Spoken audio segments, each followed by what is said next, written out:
The dollar is currently hitting major resistance. This is Forex, not pyramid schemes. We're looking at currency pairs. We're going to look at the dollar, the Euro USD, the Great Britain Pound USD, the Aussie Japanese yen. We're going to take a look at all of these different markets across the board. We're also going to be taking a look at gold, silver, and crude oil. All right, so without further ado, let's get started with the video.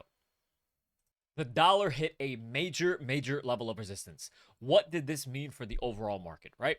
First and foremost, let's go ahead and take a look at why this level is so important. Yesterday, we were flying. We were gapping up, showing lots of strength towards the upside of the upper level of the Bollinger Band, and we hit this 99.5 level. In history, this has been a very major level of resistance and a very major level of support.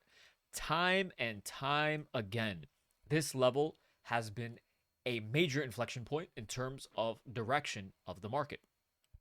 Below this level, things are bearish on the dollar. Above this level, things become bullish.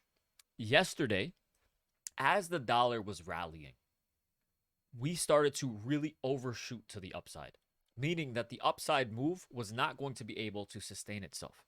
So what we saw was the dollar began to trade outside of the upper level of the Bollinger Band. What this purely means is that it was trading outside the upper standard deviation of the Bollinger Band here. And the standard deviation purely means when an instrument or a pair is trading outside of the upper bands, it wants to return back into the mean.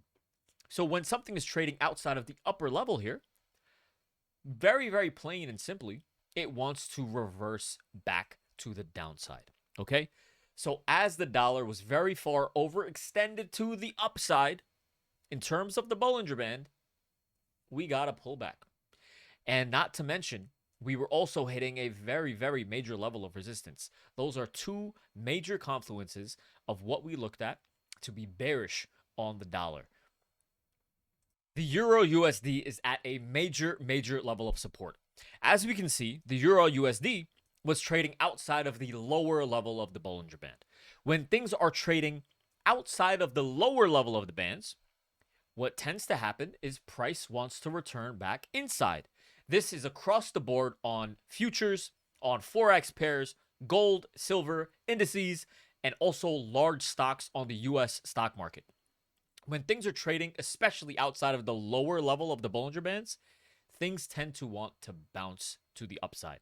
That is exactly what ended up happening with the Euro USD. Not to mention, the dollar was also at a level of resistance. And as we know, of course, that when the dollar is showing bearishness, that gives a good opportunity for the Euro USD to bounce, right? Because it's a currency pair. So that is essentially what ended up happening. And we have a major level of support here at 116.321. Okay. Time and time again, this has acted as a very major level of support or resistance. Time and time again for months. This has been a very important level. And now we are back at this exact level. How are we going to respond? Is the dollar going to basically pull back even further? Because if the dollar pulls back even further, then that's going to give rise to the euro getting more strength. Okay? With everything that's going on with Iran, with the potential inflationary movement that's going to go in Japan, everything that's going on with crude oil, there is a lot that's up in the air in terms of what the next steps are for the currencies themselves. But it's very easy to remain bullish. Very simply, it's very easy to remain bullish on a currency pair when it's trading outside of the lower bands. When the dollar, for example, was trading outside of the upper bands, it's very easy to remain bearish. It's the same concept with the British pound US dollar. That's why basically the British pound US dollar is also showing a bit of bullishness because the dollar fell very dramatically. So the pound is not bouncing as dramatically as the euro, but it was bouncing nonetheless. So one of the only issues that I see with the pound is that yes, we are also trading right below 134 level of resistance. And time again, this has acted as a very, very major level of support and resistance very, very clearly, right? This was also a very, very major horizontal level of support as we broke the uptrend back in July. So this 134 level is very, very important. Now, with that being said, the one bearish thing that I see out of the pound is that it is trading outside. It is not trading outside of the lower bands the way that the euro was. The pound, however, the Bollinger Band is pointed lower. When the Bollinger Band is pointed lower this way, it shows that there is a lot more room to drop. This is bearish for the pound US dollar. It means that there's a bit more room to drop lower. And then what that means is that the dollar is still potentially able to bounce a bit more compared to what the pound is doing. So ideally, right, the euro looks way more bullish than the pound does because the euro is way far overextended. So there is a much better chance of a bullish reversal. Whereas the pound is still trading within the Bollinger Band. It's not trading outside of the standard deviation lower, which means that it is within the mean and it can continue to hug. It can continue to hug this lower level of the Bollinger Band before it gets even overextended to the downside, right? So then what that shows is that there is room to come back and retest 131 to 132. There's still more room to drop lower on the pound US dollar here. So as we can see with the USDJPY, this is also trying to bottom out. This is creating a bit of a bull flag. We're holding support here at around 150. It's still clearly showing a lot of strength in terms of an upside move, which goes to show that there's a lot more strength in the dollar than there is in the yen. So that is not that good for the yen, okay? Which means that the dollar is going to basically essentially, the dollar is holding 150 very, very well. If the dollar can hold above 150 to 145, we should see 170 to 180 in the very, very close future. Especially if in the next week or two, the dollar continues to become stronger based off of this news in Iran, etc. There's a big chance that the dollar JPY rips to the upside very aggressively.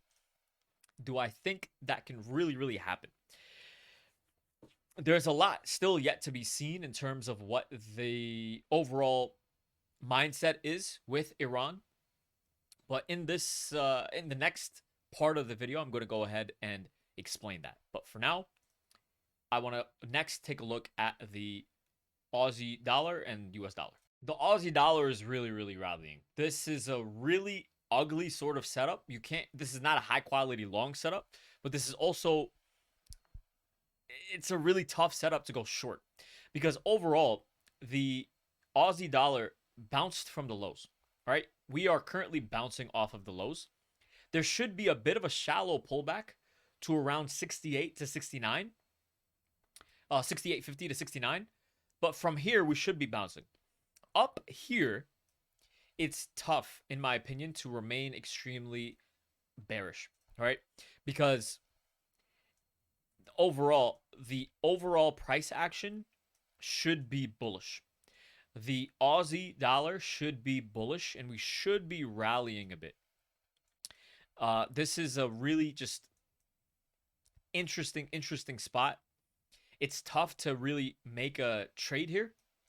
But in general, you know, I do believe that the Aussie US dollar should see 73, 73.50 very soon in the next coming weeks. I would be surprised. I would be very, very surprised. Because my overall thought process is that the dollar should be pulling back a bit. I do believe that I would be surprised if the conflict with Iran persists past a week or two. Because at the current pace, all of Europe is going to be in a recession. India, all of the countries that are heavily reliant on oil in the Middle East are going to be hellbent to try to stop this war. India receives 60% of its oil from the Middle East. Great Britain oil, UK oil was up 150% within 2 trading days. Obviously, this is a very devastating time for every economy around the world. Japan, not even to mention what is going on with Japan. If oil continues to rise and they don't put a cap on the price of oil, this is going to be very, very devastating to economies. And I don't believe governments will allow something like this to occur. So because I don't believe that the governments will allow the weakness in the markets and the strength in the oil price to continue, I believe governments are going to try to force a reconciliation between the war that's going on. Because what I believe is this is an economic battle. This is more so than just a boots on the ground fighting battle. This is an economic battle. And I believe Iran is doing a very, very good job at putting pressure economically on these international powers. And because of that, I believe that crude oil is going to end up pulling back a bit, and equities in the US markets, the dollar, etc. The dollar should be pulling back and equities should be bouncing. That is my thought process of what I think should be occurring in the overall market moving forward. When we're taking a look at gold, obviously gold is going to be moving in conjunction to the overall stock market, okay? Gold only acts as a safe haven during a bullish market. When everything is capitulating and when everything is showing a lot of weakness, gold also pulls back. The same concept with crypto. There's not a completely inverse relationship between crypto and the US market. There's not an inverse relationship between gold and the US market. If the US markets, if Apple, Tesla, the S&P 500, if NASDAQ are selling off very aggressively, money is not going to flow into gold and be a safe haven. People are also going to sell their gold and silver because they don't want to be margin called on the way down. Okay? They're going to sell their positions of gold and silver the same way that they're selling the large tech stocks or the S&P 500 and the NASDAQ. Okay? So what we saw recently was that gold pulled back very aggressively.